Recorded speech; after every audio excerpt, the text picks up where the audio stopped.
and like everybody's faith was tested. There was no clients coming in, just like terrible negative thoughts. And I'm over here like keeping my shit clean, sweeping, making videos, and I just look around like, damn, I gotta get out of here, bro. I'm gonna go take a walk.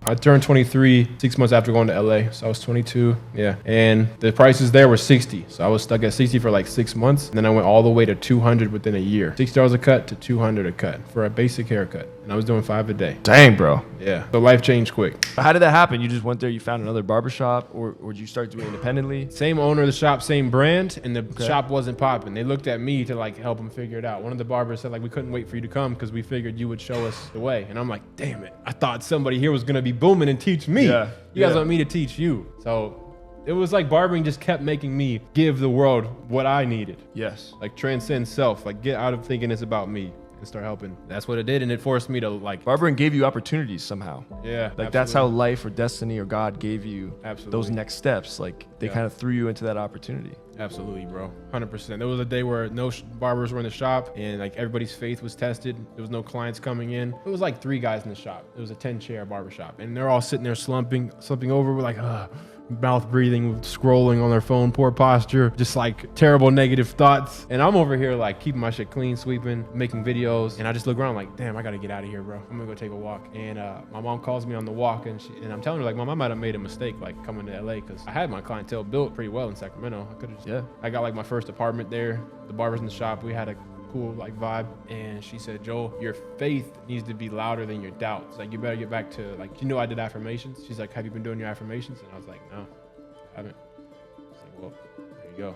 You need to do your affirmations, Joel. Dang, your mom pulled through for you. Yeah, my mom was a G. Yo, your mom was a G. So that same day I pulled them out and I act like I was on the phone, like I'm talking on a FaceTime, but I'm actually reading them off my phone. I had like 20 minutes worth of affirmations. So on my lunch break, I would reward myself with going to like Chipotle or some shit.